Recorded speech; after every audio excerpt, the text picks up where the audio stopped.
पुढे शिवाजी राजांनी सांगितलं की माझ्या राज्यामध्ये एकही व्यक्ती संध्याकाळी उपाशी झोपणार नाही. गावागावामध्ये अन्नछत्र सुरू केलं आणि एवढं करून हा राजा थांबला नाही. त्यांनी सांगितलं की पडीक भूमी लागवडीखाली अन्न कठीण असतं, कष्टाचं असतं आणि म्हणून जो शेतकरी पडीक भूमी लागवडीखाली आणेल त्याला 5 वर्ष आरामा. मला आश्चर्य वाटेल, युरोप आणि मध्य आशियामध्ये सगळीकडे सरंजामशाही सत्ता होती. जगामधला करमुक्त आणि शेतकऱ्यांना टॅक्स फ्री करणारा हा पहिला आहे. हे तुम्हाला कधी कळेल? दासलेली आदिलशाही, निजामशाही, कुतुबशाही, मुघल सत्ता आणि पोर्तुगीज किती सारा कर किती होता तुम्हाला ऐकल्यावर धक्का बसेल. 50% अधिक 16% जिजिया, 66% कर इथल्या प्रत्येक व्यक्तीला द्यावा लागत होता. शिवाजी राजाने 6 वर्ष करमुक्त केलं, कुठलाही टॅक्स भरायचा नाही. त्याचा परिणाम काय? सगळ्या समस्या मिटल्या आणि भूमी तर प्रचंड होती. आज आपली 140 कोटी आहे, जगात 1 नंबर. दुसऱ्या गोष्टीत नाही, पण प्रोडक्शन 140 आणि त्या समस्या आहेत. लक्षात ठेवा. अहो 10 बाय 10च्या खोलीत काल आजोबाकडं 50 एकर जमीन होती. त्या आजोबाला 5 मुलं, त्या प्रत्येकाला 5, 25 शिष्य झाले. त्या 50 एकराचं काय होणार? 1 एकर प्रत्येकाच्या वाट्याला. कसं जगणार? त्या काळात भारताची लोकसंख्या आपल्याला आश्चर्य वाटेल 10 कोटी होती. भूमी प्रचंड होती. शिवाजी राजांनी आवाहन केलं, प्रचंड भूमी आहे, तुमच्या जेवढं सामर्थ्य इच्छाशक्ती आहे तेवढी भूमी तुम्हाला. आणि त्याचा परिणाम सगळ्या समस्या मिटल्या. शेतकरी कामाला जुटला आणि कधी दिवस उजळतो आणि मी शेतात जाऊन पडी भूमी लागवडी खाली काढतो. आश्चर्य वाटेल याचा परिणाम. पहिल्या वर्षी 10%, दुसऱ्या वर्षी 10% करत 5व्या वर्षी शहाजी राजांच्या जहागिरीतील 100% शेत जमीन पुन्हा लागवडी झाली. याला म्हणतात सुजलाम सुफलाम. शहाजी राजांची भूमी सुजलाम सुफलाम झाली आणि त्यातून कृषी क्रांती घडली. याला म्हणतात शिवरायांची कृषी क्रांती. आलं का लक्षात? फक्त 30% शेत जमीन लागवडीखाली होती, ती 100%वर शिवाजी राजांनी योजनाबद्ध लिहिली. आता त्यातून अर्थनीती सुरू. बघा मी काय कालपर्यंत बघा आपलं हे जे खेडगाव आहे त्या गावामध्ये 1000 एकर जमीन होती. पूर्वीच्या सत्तेच्या काळात फक्त 40% शेतजमीन लागवडीखाली होती. 400 एकर जमीन होती लागवडीखाली. 400 एकरामध्ये 400 कोटी धान्य पिकत होतं. त्यात बादशाह 66%, मी 60% जातो. साहित्य 24, 240 कोटी बादशाहच्या खजिन्यात आणि फक्त 160 कोट्यामध्ये खेडमधली जनता पोट होती. बरोबर आहे का? 140 अधिक 240 अधिक 160, 400. शिवाजी राजाच्या ह्या क्रांतीमुळे खेडमधली 100% शेत जमीन लागवडीखाली आली. 1000 एकर जमीन लागवडीखाली आली. तिथं 1000 कोटी धान्य पिकलं. आणि 6व्या वर्षी शिवाजी राजांनी जनतेला आवाहन केलं की आपली भीष्म नीती, चाणक्य नीती, शुक्र नीती या नीती ग्रंथांमध्ये राजा आणि प्रजेची कर्तव्य प्रमुख सांगितलेली आहे. पहिलं राजाचं कर्तव्य की राजा हा प्रजेचा पालक असतो. आई वडील जसं आपल्या अपत्याचं रक्षण संवर्धन करतात, पालन पोषण करतात, तसं राजाने आपल्या प्रजेचं पालन पोषण करावं. हे राजाचं पहिलं कर्तव्य. राजाचं दुसरं कर्तव्य परचक्र आल्यानंतर आपलं राष्ट्र, आपलं राज्य, आपली प्रजा आणि आपल्या संपत्तीचं रक्षण करावं हे राजाचं दुसरं. राजाचं तिसरं कर्तव्य आपल्या राज्यामध्ये कोणी कुणावर अन्याय केला तर अन्याय करणाऱ्याला शासन करावं आणि ज्याच्यावर अन्याय झाला त्याला न्याय द्यावं हे राजाचं तिसरं कर्तव्य. आणि राजाचं चौथं कर्तव्य राजाने प्रजेला प्रशासन द्यावं. ही आपली भीष्म नीती, चाणक्य नीती, शुक्र नीतीच्या नीतिग्रंथामध्ये ही राजाची प्रमुख 4 कर्तव्य सांगितली आणि प्रजेची 2 कर्तव्य प्रमुख सांगितले. पहिलं कर्तव्य आपल्या राज्यावर परचक्र आलं तर राजाच्या आव्हानावरून सैन्यात सामील होऊन आपलं राष्ट्र, आपली संस्कृती, आपला धर्म, आपल्या समाजाचं रक्षण करणं हे प्रजेचं पहिलं कर्तव्य. आणि प्रजेचं दुसरं कर्तव्य राजा हे जे काही कार्य करतो त्या कार्यासाठी राजाला कर द्यावा. तो किती द्यावा? 33% द्यावा. इथं 66% कर आणि 6व्या वर्षी शहाजी राजांची 100% जमीन लागवडीखाली आल्यानंतर शिवाजी महाराजांनी आपल्या प्रजेला आवाहन केलं की मला फक्त 33% तुम्ही सारा द्या. आणि बघा 1000 पोत्यातली 33% म्हणजे शिवाजी महाराजांच्या स्वराज्याच्या खजिन्यात 330 कोटी धान्य झाला. बादशाहच्या खजिन्यात किती? 240 आणि शिवाजी राजांच्या खजिन्यात 330. स्वराज्याचा खजिना भरला. आता प्रजेकडे काय घडलं? कालपर्यंत फक्त 160 पोत्यामध्ये आपल्या खेडमधली जनता अर्ध कोटी राहून जगत होती. आता तिच्याकडे 670 कोटी धान्य.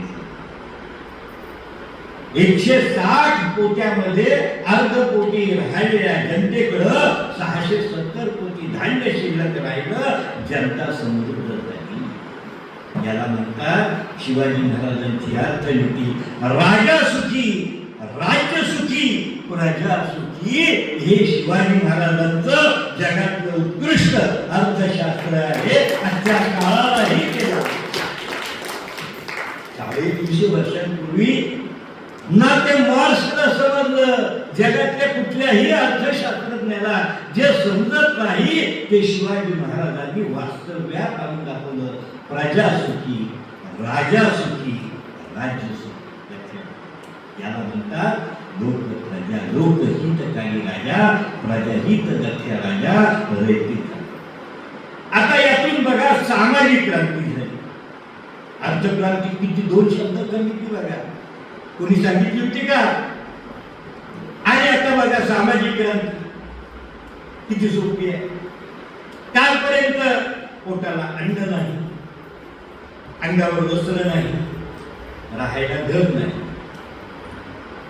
आता बघा त्या शेतकऱ्याकडं पोतीच्या पोती रास बसली आहे, पण घर नाही, पायात जोडा नाही, अंगावर वस्त्र नाही. आणि मग त्यांनी ठरवलं आता मी समृद्ध झालो. पहिलं कार्य काय? माझ्या कुटुंबासाठी पायात जोडा घेतला. सगळ्यात महत्वाचा जोडा. बाजारात गेला, नवा जोडा घेतला आपल्या कुटुंबासाठी. 10 जोडे घेतले. आमच्या चर्मकार बांधवाला काम. कालपर्यंत अंगावर वस्त्र नव्हतं. बाजारात गेला, आपल्या कुटुंबासाठी 50 मीटर कापड घेतलं, विणकर बांधवाला काम. त्याचं वस्त्र शिवलं, शिल्पी बांधवाला काम मिळालं. कालपर्यंत राहायला घर नव्हतं, आता घर बांधायला घेतलं, गवंडी बांधवाला काम मिळालं, सुतार बांधवाला काम मिळालं, लोहार बांधवाला काम मिळालं आणि वीट बनवणाऱ्या कुंभार बांधवाच्या हाताला शिवाजी राजांमुळे काम मिळालं. लक्षात ठेवा, शेतकरी आणि शेतकऱ्यावर अवलंबून असलेला 18 पगड जातीचा समाज, कारागीर, बलुतेदार त्याच्या हाताला काम देऊन शेतकऱ्याबरोबर शिवाजी राजा त्यालाही समृद्ध करतो. आणि मग तुमच्या आमच्यातली दरी समाप्त झाली.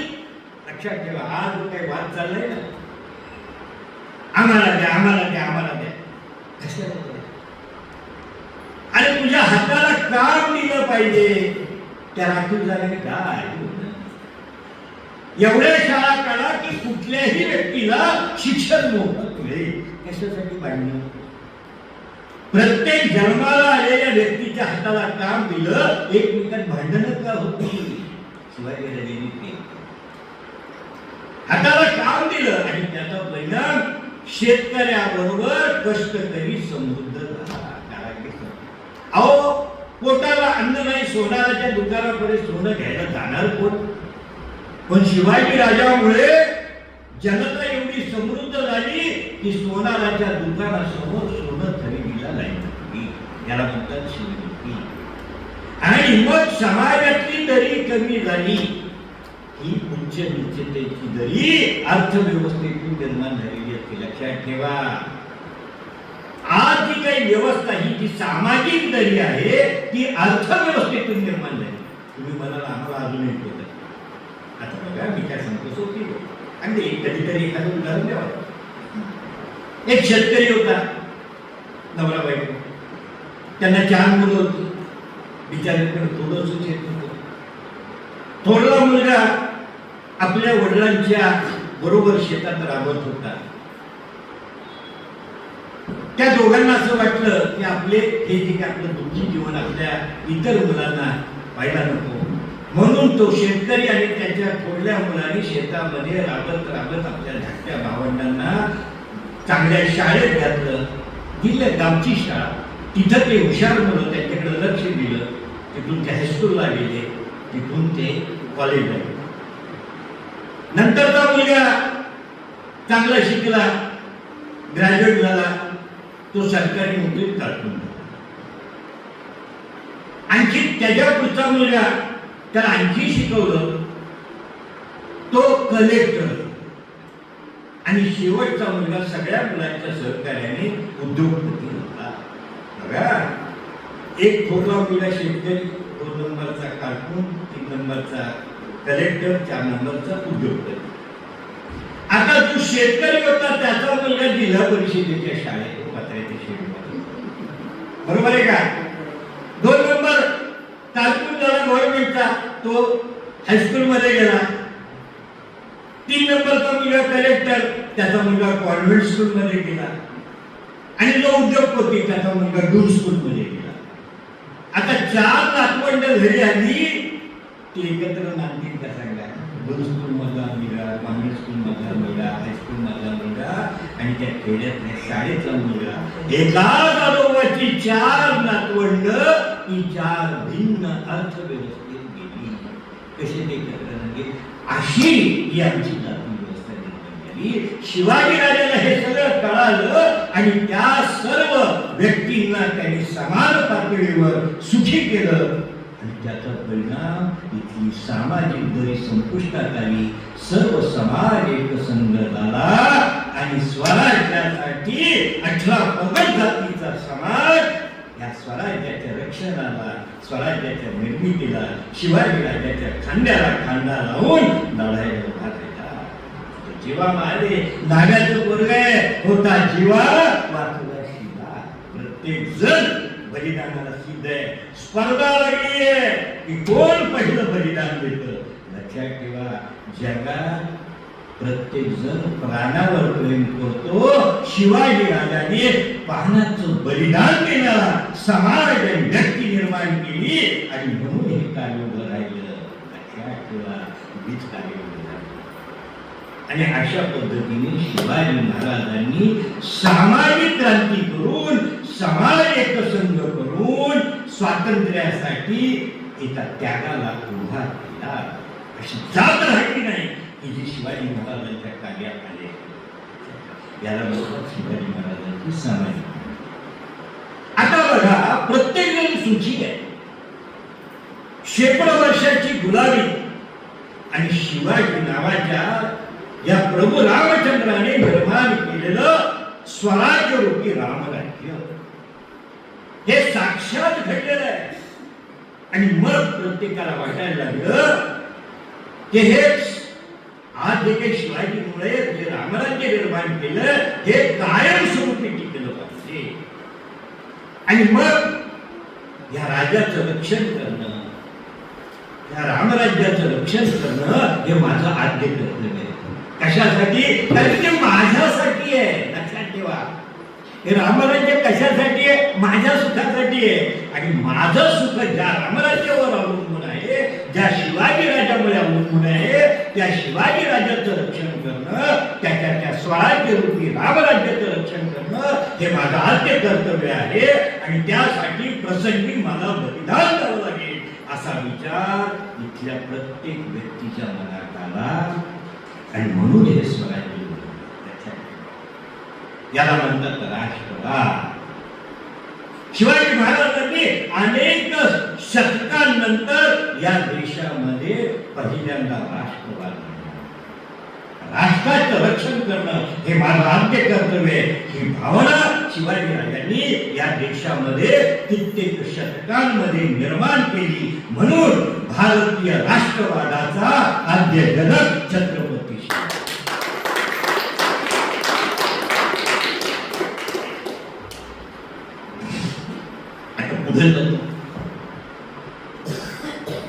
हे सगळं कार्य शिवाजी राजांनी शहाजी राजांच्या जहागिरी केले. बरोबर आहे का?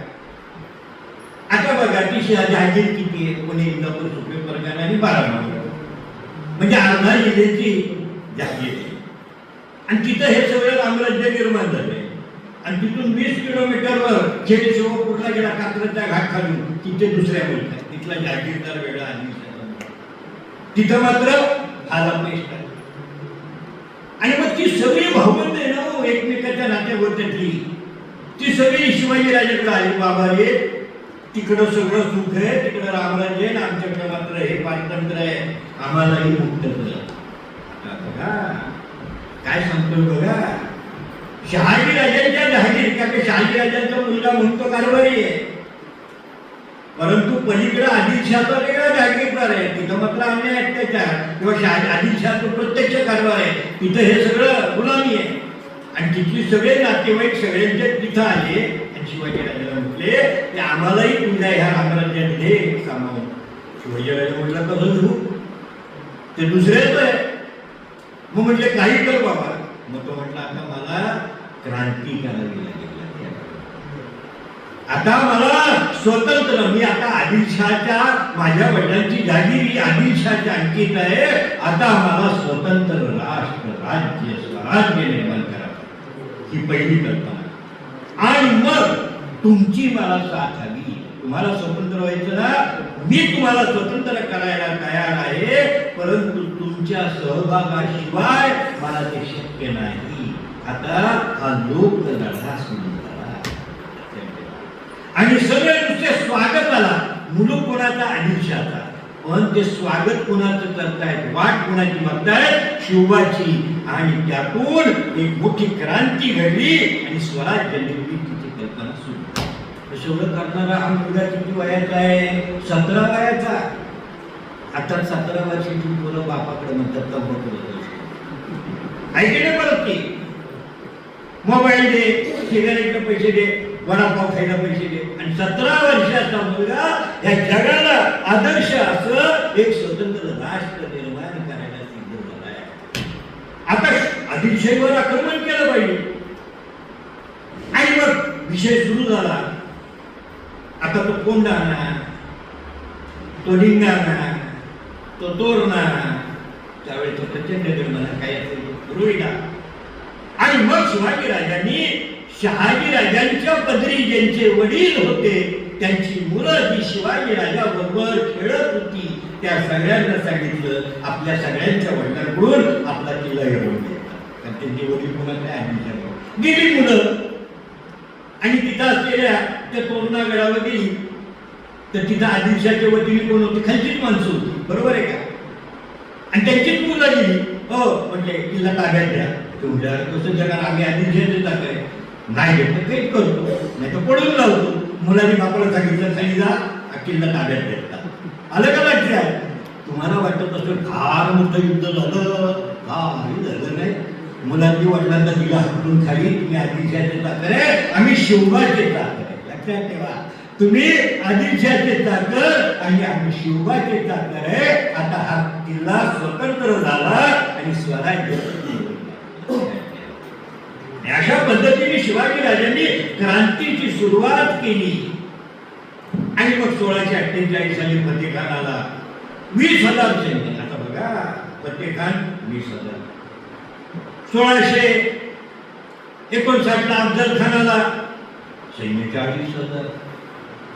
आता बघा, फतेखानाचं युद्ध सुरू झालं. फतेखान 1648, त्याच्याकडे 20,000 आणि शिवाजीराजाकडे किती असेल कोणाला सांगते? 500. किती? 500. आणि एका बाजूला 20,000. जिंकणार कोण? जगाचा हिशोब गणित काय सांगतं? 20,000 बाबा जिंकला 500. अफजल खानला 40,000, शिवाजीराजाकडे 1,000, जिंकला 1,000. शाहिस्ते खानाला 1,000, जिंकला शिवाजीराजा 5,000, जिंकलं शिवाजीराजा. हे जिंकलं कसं? लक्षात ठेवा, याला म्हणतात शिवाजीराजांची युद्ध क्रांती. शिवाजीराजांनी शेकडो वर्षाच्या युद्धशास्त्राचा अभ्यास केला. आता बघा, आमच्याकडची परंपरागत युद्ध नाही. क्षत्रियाचं कर्तव्य काय? की शत्रूने आव्हान दिलं तर त्याच्या विरोधात रणांगणात उभं राहणं हे क्षत्रियाचं कर्तव्य. ही आमची धर्मनीती आहे.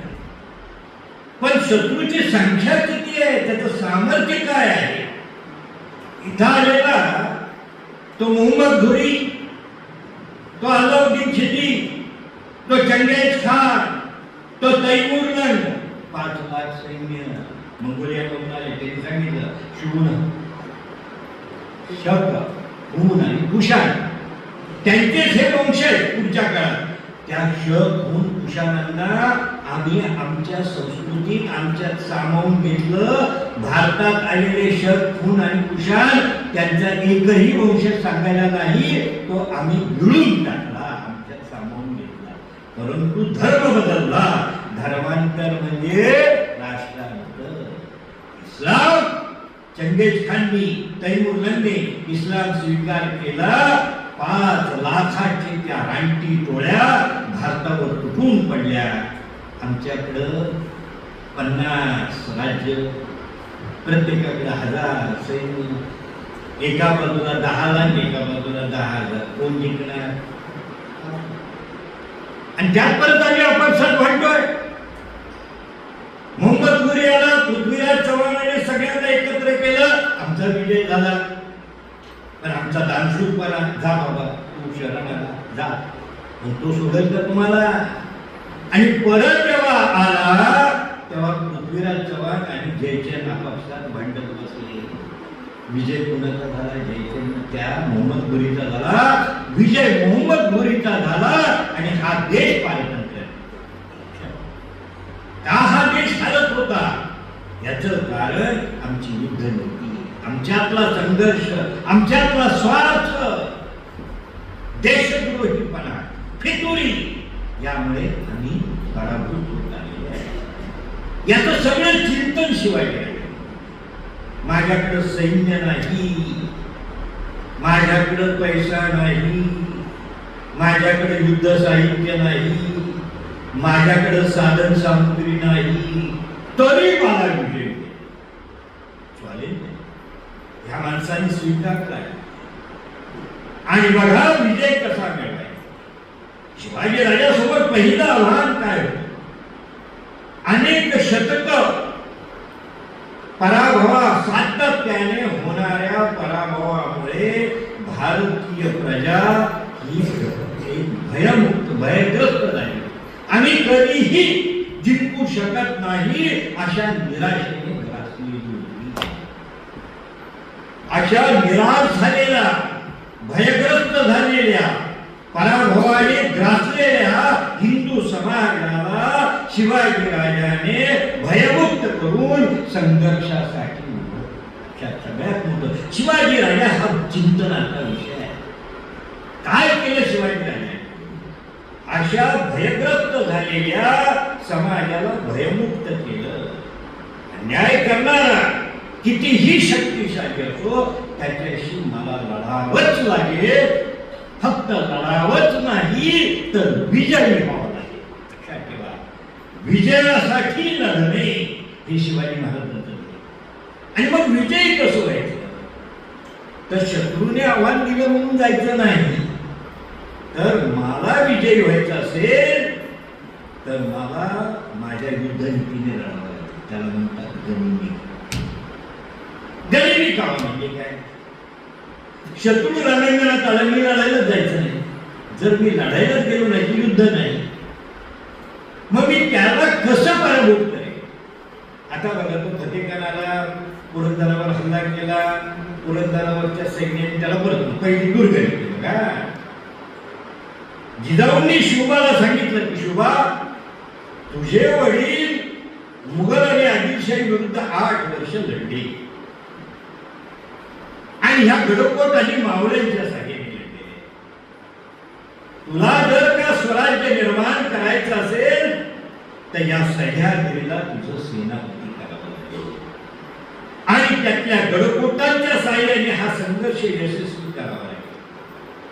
आणि म्हणून शिवाजीराजांनी दुर्गनीतीचा अवलंब केला. आपल्या भीष्मनीती, चाणक्यनीती, शुक्लनीती या नीती ग्रंथामध्ये दुर्ग महती सांगितले, दुर्गांचे प्रकार सांगितले. भूदुर्ग, गिरिदुर्ग, जलदुर्ग, वनदुर्ग सगळं सांगितलेलं आहे. आम्ही वाचतच नाही, तुम्ही वाचतच नाही, लक्षात ठेवा. आणि मग शिवाजीराजांनी सांगितलं की 100 योद्धे एका दुर्गाच्या साहाय्याने हजारो शत्रूंशी महिने लढू शकतात. त्या दुर्गनीतीचा अवलंब. त्या फतेखानाचं 20,000 सैन्य पुरंदराला येऊन भिडलं. त्यांनी हल्ल्यावर हल्ले केले, त्यांना प्रतिकार झाला, दमले आणि त्या खडकच्या रानामध्ये उघड्या मैदानात मुक्कामाला थांबले. पौर्णिमेची रात्र, चांदणी रात्र होती. शिवबांनी फक्त आपल्या बरोबर 1,000 सैन्य. आता बघा, 20,000 सैन्य झोपलेले निद्रिस्त आहे.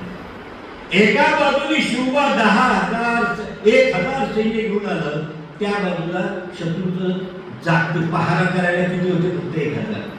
आणि तेही 4 बाजूनी. असं शिवाजी राजा इकडून आला, त्या बाजूला 50च जागे होते. शिवाजी राजाच्या 1,000 सैन्याने त्या समोरच्या 50-100 लोकांना मारलं, कंठस्थान घातलं. जेवढं लुटता येईल तेवढं लुटलं, जेवढं जाळता येईल तेवढं जाळलं. सगळे घोडे घेतले, धान्य घेतलं, सोनं नाणं घेतलं, तंबू घेतलं, राहिलेलं पेटून दिलं आणि आला कसा पळून गेला. अरे काहीतरी झालंय, उठा उठा उठा उठा. शत्रू आला, ते उठायला डोळे चोळत, उठायला शस्त्र घ्यायला. कोण आले? शत्रू आला. कुठं आला? तिकडं आला. इकडून तिकडं जाऊन बघतोय तर कुठे शत्रूच नाही. शत्रू गेला निघून. सगळा खेळ अर्धा तासाचा. आले काय, गेले काय, लढायचं नाही. शत्रू समोर नाही. आता म्हटला रात्री आला होता, आज संपूर्ण रात्रभर सगळ्यांनी महाशय पाहिला. रात्रभर जाऊन झोपायला डोळा लागायला. आला पहाटा. म्हटले पहाटे झोपायचं नाही, रात्री झोप नाही, पहाटे झोप नाही. हे महाशय दुपारी आहे. आता करायचं. जगाचा वैद्यकशास्त्राचा सिद्धांत, मानसशास्त्राचा, एखाद्या व्यक्तीला फक्त 5 दिवस झोपू नका, तो जगू शकत. मुघल सैन्य वेळ झालं. हा दिवसा येतो, कधी दिवसा येतो, कधी सकाळी येतो, कधी संध्याकाळी येतो. आणि राजा सांगतोय झोप पोचू नका. आलं का लक्षात? याला म्हणतात गेमिंग. आणि आलं तर लढायला उभंच राहत नाही, येतो तसा पळून जातो, कळतच नाही. आम्ही बाहेर लढायला येतोय तर समोर शत्रू नाही, लढायचंच नाही. लक्षात ठेवा, याला म्हणतात गेमिंग कावा. जगामध्ये वर्तमान काळामध्ये ज्याला गोरिला वॉरफेअर म्हणतात, सगळं जग ज्या युद्धशास्त्राने लढण्याचा प्रयत्न करतात, त्या गनिमी कावा गोरिला वॉरफेअरचा जनक कोण आहे? छत्रपती. त्याला म्हणतात शिवाजी महाराजांची त्यांची दुर्गणी. शिवाजी राजांनी दुर्ग बांधले. आता बघा, त्या जावळीच्या ह्या जावळीत आला ना अफजल खान. अहो बघा, 5 त्याच्याकडं काय काय दिलं? 40,000 सैन्य दिलं, 200 तोफा दिल्या, 100 हत्ती दिले, 5,000 उंट दिले, 20,000 घोडे दिले. पण येतील कसं? या जावळीत चालताना खाली उतरता येत नाही. तिथं हत्ती यायचा कसा? म्हणजे ठेवा त्या वाईमध्ये, तोफा आपल्या वाईमध्ये, हत्ती वाईमध्ये, घोडे वाईमध्ये, उंट वाईमध्ये. आणि शिवाजीराजांनी आता याला म्हणतात सायकोलॉजिकल वॉरफेअर. तुम्ही शब्द यावे, याला म्हणतात मानसशास्त्रीय युद्धतंत्र, की जे ज्याचा जनक छत्रपती शिवाजी. आम्हाला काही माहितीच नाही, काय अडाणी माणसं, आम्हाला आमच्या राजाचाच इतिहास नाही माहिती. आम्ही तत्वज्ञानाने विचारच करत नाही. सायकोलॉजिकल वॉरफेअर जगामध्ये सगळ्यात आधुनिक मानतात, मानसशास्त्रीय युद्ध. आणि शिवाजी राजाने त्याच्यावर मोहिनी टाकली.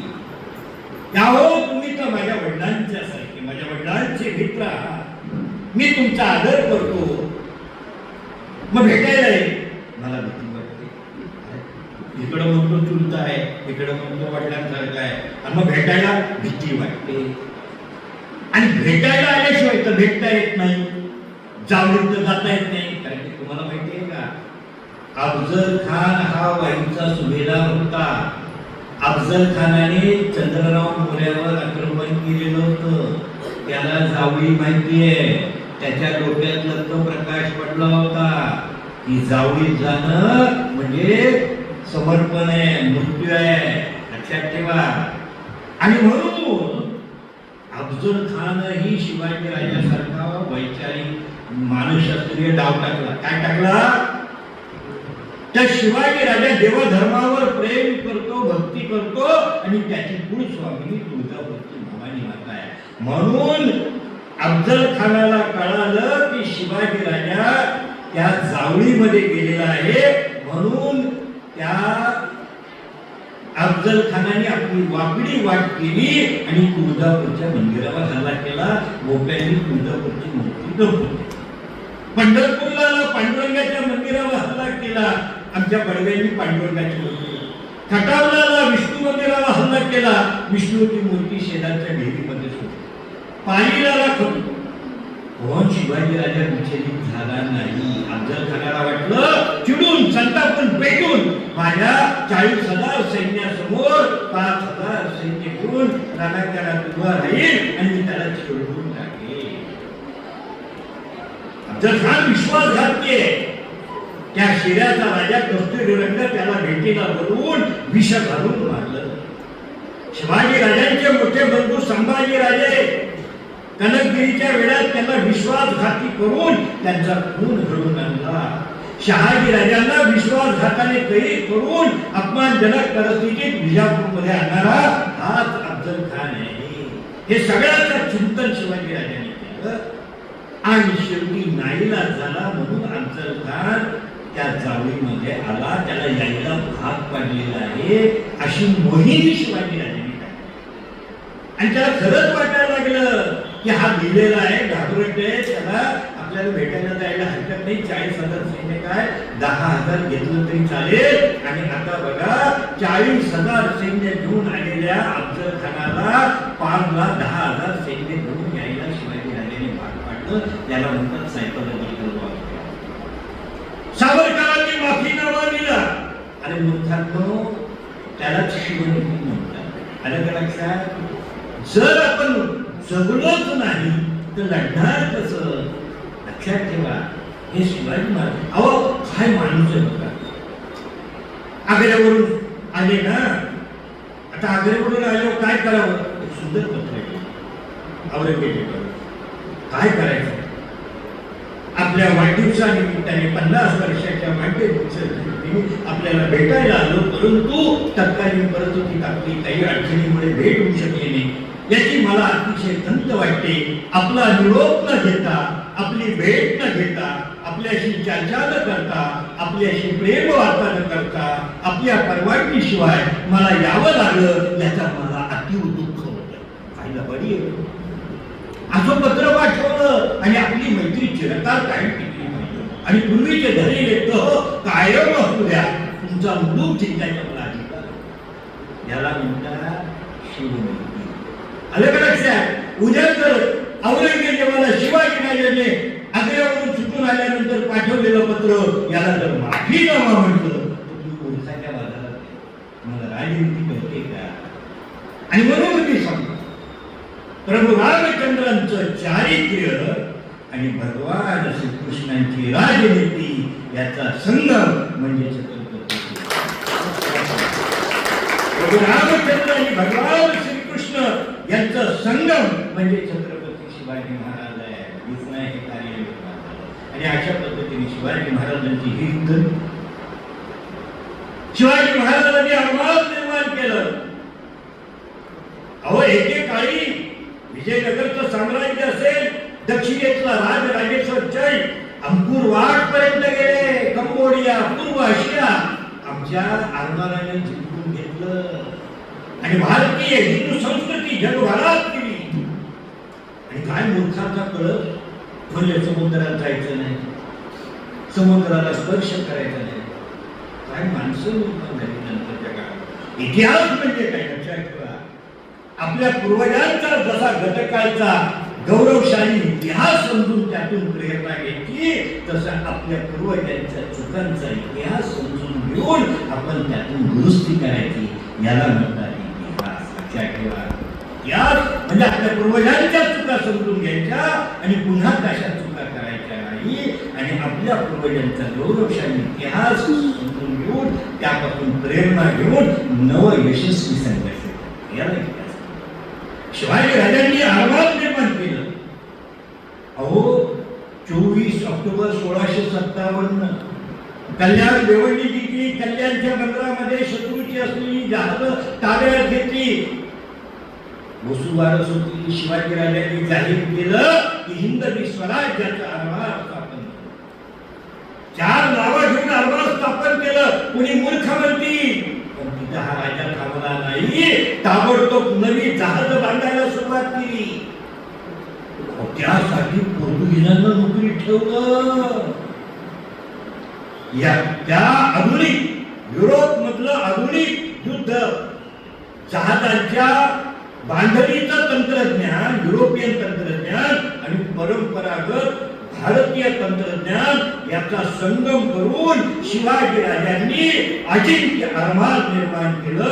आपल्याला आश्चर्य वाटेल, शिवाजी राजांच्या आरमाराची टिंगल-टवाळी पोर्तुगीज गव्हर्नर आणि इंग्रज गव्हर्नर करतो.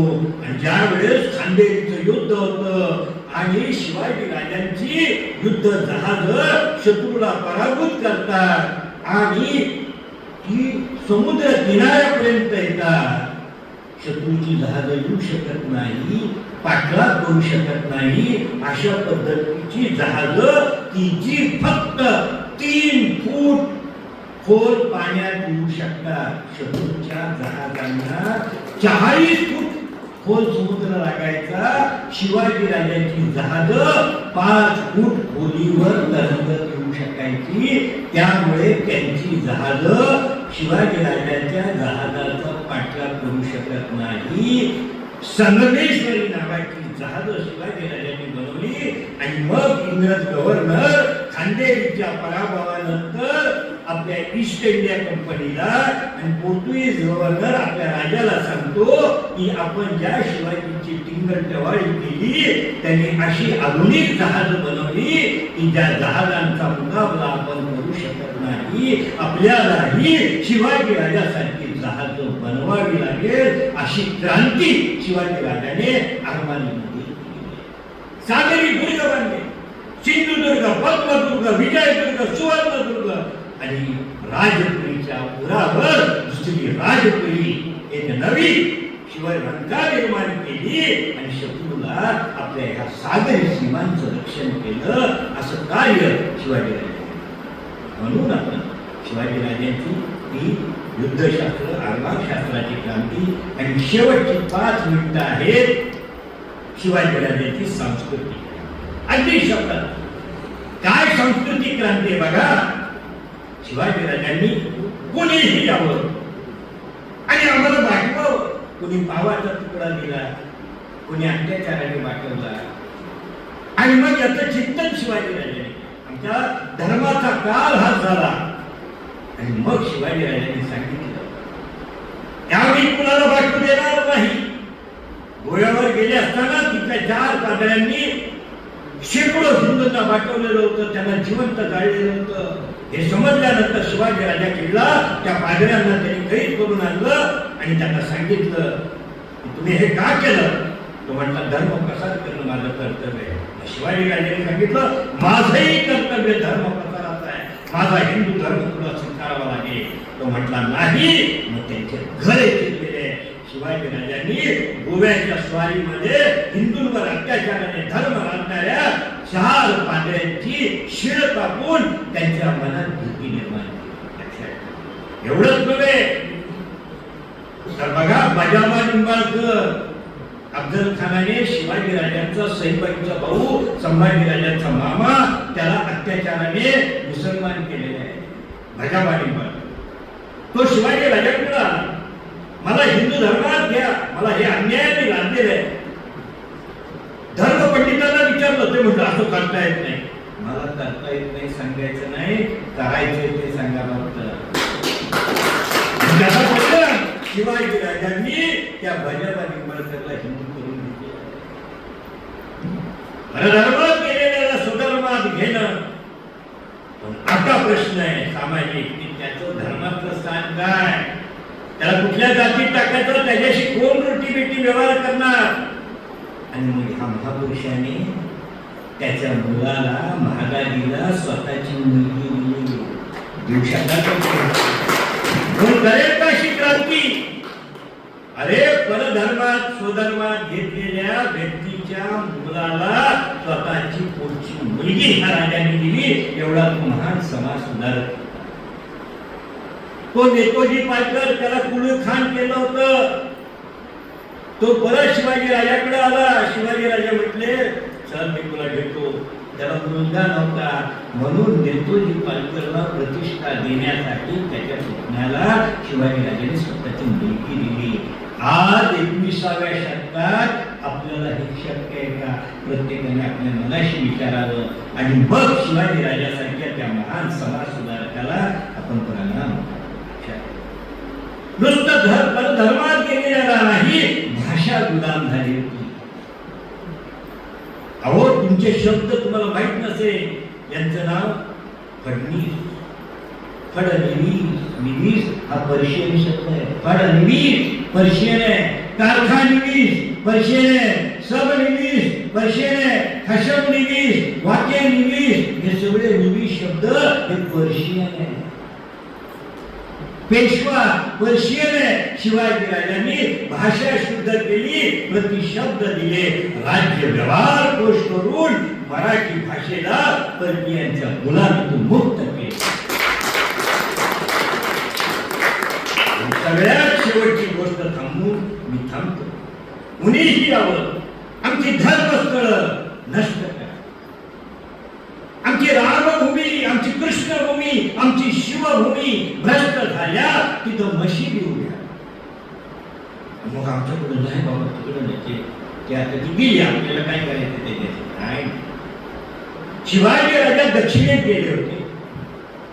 कर्नाटक मोहिमेच्या वेळेस तामिळनाडूमध्ये गोवळकोंड्याच्या एका सरदाराने आक्रमण करून त्या भागातलं एक पवित्र स्थान पेरुमलाई मंदिर, शिव मंदिर, पवित्र मंदिर, तीर्थक्षेत्र, ते मंदिर उद्ध्वंस करून तिथं मशीद बांधली. जखम ताजी होती. काही पुढ्या दिवसापूर्वी घडलेली घटना. हिंदूंच्या भावना तीव्र होत्या. हा हिंदू धर्म रक्षक हिंदू राजा आहे. शिवाजी राजाकडे आले, महाराज आम्हाला न्याय द्या, आमच्यावर अन्याय झाला, आमचं मंदिर विध्वंस केलंय, तिथं मशीद बांधलेली आहे, आम्हाला न्याय द्या. शिवाजी राजे म्हटले आहे का तयार? आणि शिवाजी राजांनी सांगितलं, त्या मुसलमानांनी सांगितलं, तुम्हाला जागा कमी होती का? आमची मंदिरं पाडावी लागतात का मशिदी बांधायला? तुम्हाला वाटत असेल आमच्या अस्मितेवर हल्ला करायचा असेल तर आम्ही देखील तसं करू शकतो. ही मशीद पाडा आणि पुन्हा मंदिर बांधा. आणि शिवाजी महाराजांनी मशीद पाडली, पुन्हा मंदिर बांधलं. याला तुम्ही अन्याय म्हणणार? तसंच कर्नाटक मध्ये कुर्ग डिस्ट्रिक्ट मध्ये सोमनाथ चरपती ब्रह्मा विष्णू महेशाचं मंदिर होतं. आदिलशाहीने नुकतंच ते मंदिर पाडून मशीद बांधली होती. शिवाजी महाराजांनी सांगितलं की ही मशीद पाडून टाका, पुन्हा मंदिर बांधा. आणि तिसरी गोष्ट, गोव्यामध्ये पोर्तुगीजांनी गोव्याचा आराध्य दैवत सप्तकोटेश्वर तीनदा पाडलं.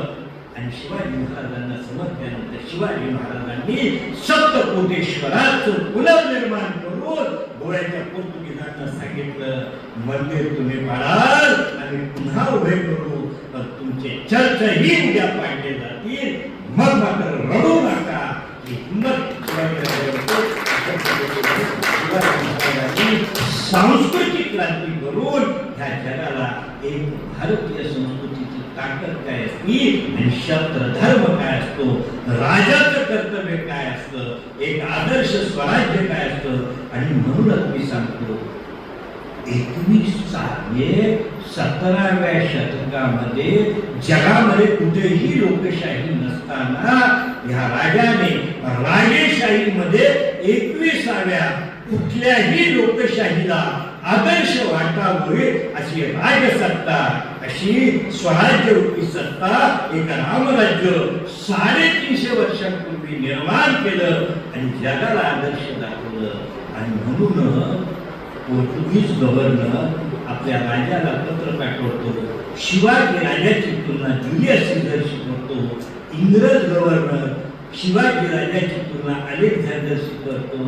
पण मला तुम्हाला सांगायचंय, अलेक्झांडर हा अजिंक्य सेनानी होता, जुलियस सीझर हा महान सेनापती होता. परंतु तो अजिंक्य सेनापती नव्हता ना, तो आदर्श राजा होता. शिवाजी राजा हा अजिंक्य सेनानी आहे आणि त्याही पेक्षा तो महान आदर्श राजा आहे. आणि म्हणून ना अलेक्झांडर ना जुलियस सीझर शिवाजी राजाची बरोबरी करू शकत नाही. असा हा महान राजा, त्याला पुन्हा एकदा मी नतमस्तक होतो आणि मी इथेच थांबतो. जय हिंद, जय महाराष्ट्र. विनंती आहे, आपण जय जयकार करू.